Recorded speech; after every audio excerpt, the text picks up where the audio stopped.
And reporter Angela Chung. Good morning, Angela. Good morning. TIF. Yay! So different from when I see you on Monday. Yay. Yes, it is Friday. We're all happy it's Friday. Now, we also know that election campaigns have begun in earnest ahead of the April 7th elections. Now, we have heard that the ban on private gatherings of five or more will remain in place, but for campaigns, how are they going to manage to maintain that?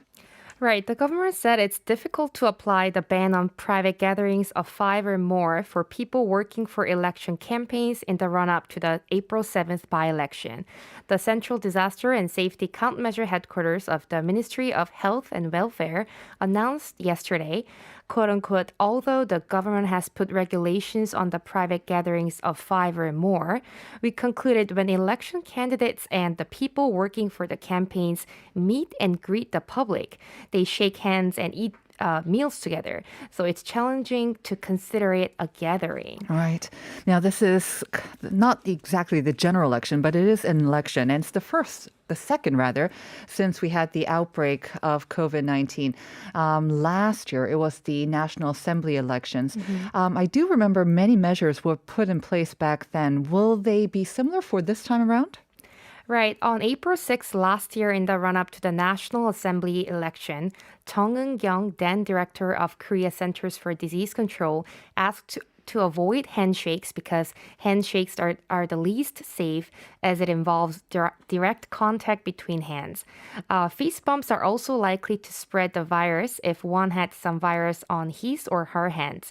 Then Chung Eun-kyung emphasized the safest way is to use eye contacts while maintaining social distance. Yeah, I think we've come pretty used to doing nunting or just insaying with our eyes. So there will be some disinfection measures put in place for voters on the election day as well, though, won't they? Right. The government will put in place the same disinfection measures used in last year's general election.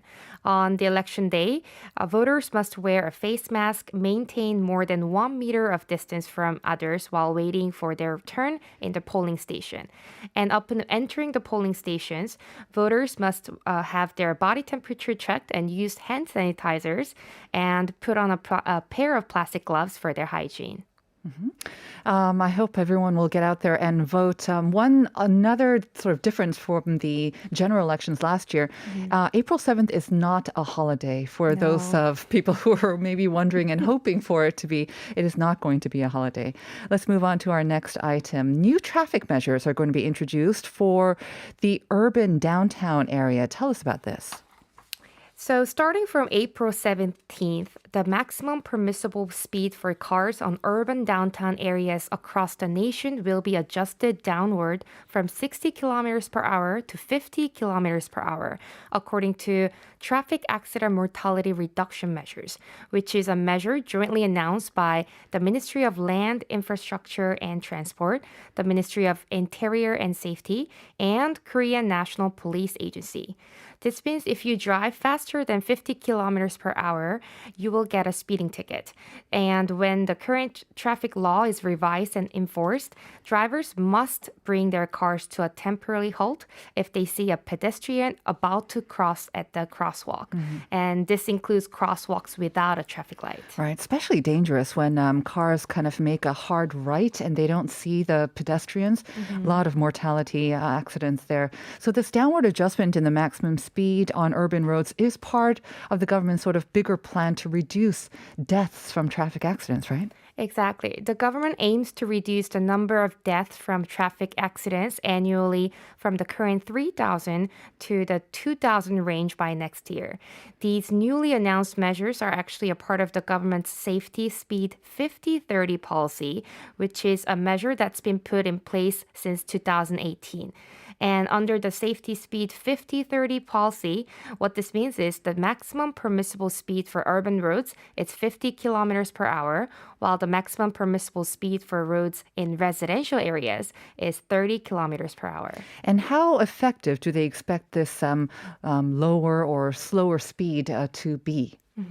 The Ministry of Land, Infrastructure and Transport stated some analytics data show a lowered maximum permissible speed will mean 5% growth in the amount of time you spend on road, but it could result in 8 to 24% reduction in the number of deaths from traffic accidents. All right, so you don't have to be a math whiz to figure that out. 5%, a little bit more time on the road, but up to 24% reduction in the number of deaths. It's definitely worth it. Yes. All right, moving on to our last item. The Seoul City government is going to be taking some measures to revive the tourism industry, which of course was one of the hardest hit industries by the pandemic.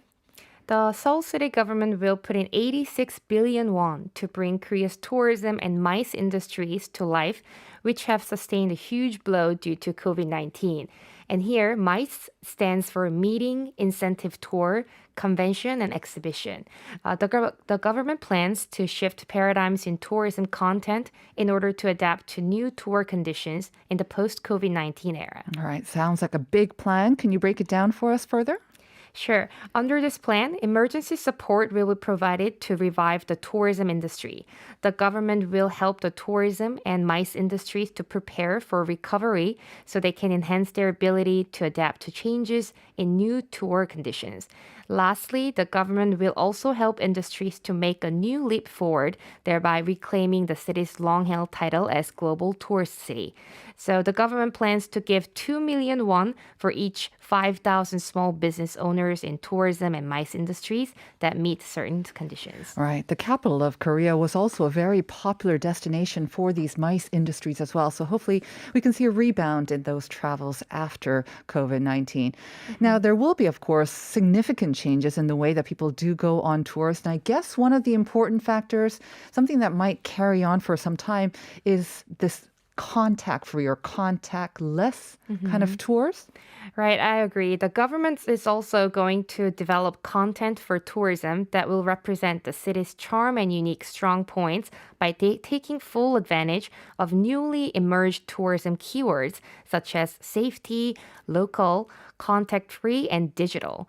And case in point is Seoul History Tour, which will use digital technology to its full potential.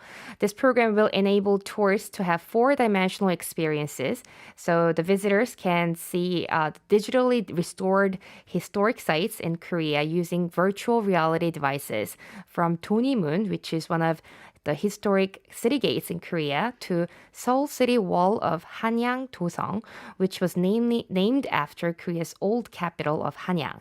And this program is expected to open in May this year. All right. Lots of things to look forward to then. Thanks very much, Angela. Have a great weekend, and we'll see you again on Monday. Have a good weekend.